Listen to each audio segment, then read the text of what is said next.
फायदा होगा, ये जो नेपियर ग्रास है वो पशु का सहारा भी है, अच्छा सहारा है,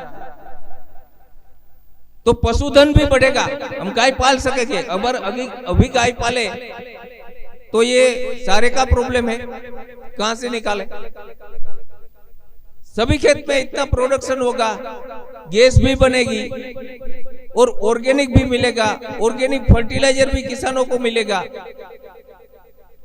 और जब एमबीपी की बातें करते हैं, एमबीपी के फायदे की बात करते हैं, तो जो एमबीपी है वो एक एक फैक्ट्री का मालिक है, मैं ये मानता हूं। अभी आपके एमबीएस ने नहीं बताया होगा, लेकिन हर एक एमबीपी, और पहले ये था एमबीएस किसी को मेन फैक्ट्री बनानी थी तालुके में तो हम बोलते थे भाई 10,05,000 भर दो, आपकी फाइल तैयार कर दो, आपका कौन सा तालुका चाहते हो आप बन जाओ। लेकिन आज ये दिन नहीं रहा। मेरे पास गुजरात के 170 लोग 10,05,000 लेके तैयार खड़े, लेकिन अभी इंटरव्यू देना पड़ता है, वहां इंटरव्यू लिया जाएगा, अगर पास होंगे तो ही वो एमबीएस कर सकते हैं। और वो ही पोजीशन आ रही है एमबीपी में 5 फरवरी से। 5 फरवरी से किसी को एमबीपी बनना होगा तो उसको इंटरव्यू देना पड़ेगा।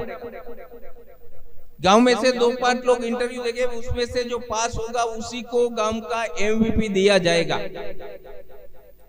वो इसलिए कि एमबीपी की जो इनकम है उसका एक छोटा सा मैं आपको सैंपल बताता हूं कि हमारे गांव में से जो नेपियर ग्रास कंपनी में जाने वाली है वो हर दिन की मिनिमम अगर 100 टन पर फैक्ट्री चलती है तो 50 से 70 टन माल एक गांव से जाएगा, और 1 टन का एमबीपी को 250 रुपया मिलता है। तो 50 टन से 12,500 रुपया, अगर 50 टन भी माल जाता है तो पर डे 12,500 रुपया एमबीपी को सिर्फ ये नेपियर का कमीशन मिलता है। तो आज ऐसी गांव में एक भी मुझे ऐसी शॉप बताओ कि वो शाम को सिर्फ 12,500 प्रॉफिट लेके ही घर जाता हो। और वो तो एक ही बात हुई, हमने बोला है कि वहां एमबीपी की इनकम हर मंथली 25,000 से 7 लाख हो सकती है। इसका जब सेकंड फेज आएगा, किसान के पास ऑर्गेनिक प्रोडक्शन होगा तो उसकी खरीदी भी एमबीपी करेगा और उसको पैकेजिंग करके बेचेगा भी एमबीपी। और जो गैस बनेगी वो रांधन गैस की बोतल की एजेंसीज भी एमबीपी चलाएगा, और सीएनजी का पंप का हैंडल भी एमबीपी कर सकता है। तो ये सब चैनल पार्टनर के हिसाब से उसमें एमबीपी के लेवल से जो भी लोग जुड़ रहे हैं उसकी इनकम रोज ऐसे बढ़ती रहती है। और जब तालुका फैक्ट्री 100 टन पर चली जाएगी तो 100 टन पर उसके पास जो लैंड है वो 100 टन के लिए सीमित है।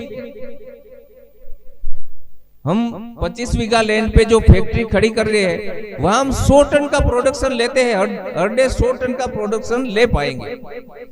अगर हमें इसको 200 टन पे ले जाना है तो इसका सेकंड फेज ऐसा आएगा कि हमने एमबीपी के पास से 2.5 एकड़ जमीन का वादा किया है कि आपको 2.5 एकड़ जमीन रखनी पड़ेगी। तो अगर जिस गांव से ज्यादा नेपियर ग्रास का रॉ मटेरियल हमें मिल रहा है वैसे 2-3 गांवों को जोड़कर वो एमबीपी पर भी 10 टन की फैक्ट्री लग सकती है। वो सेकंड फेज है इसका, यानी कि एमबीपी भी फैक्ट्री का मालिक ही बनेगा, लेकिन उसमें एमबीएस का भी पूरा रोल रहेगा और खुद का भी भाग रहेगा। तो वैसे एमबीपी के हिसाब से वो सब जो मैंने आपको बातें बताई,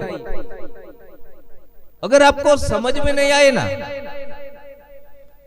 तो आप इंटरनल डिस्कस मत करो। इसमें क्या होता है कि आप गांव के 4 या 5 लोग मिलके इसके बारे में जो बात कर रहे हो, वो कंपनी के बारे में आपको खुद को जिसके साथ बात कर रहे हो उसको कोई पता नहीं है। अगर आपको जानना है तो आपके एमबीएस से या तो कोई एमबीपी है, अगर उसके पास डिटेल नहीं होगी तो वो हमें पूछेंगे, हमारे पास नहीं होगी तो हम कंपनी से मंगा कर आपको देंगे। लेकिन बात वहां करो जिसको कुछ पता है।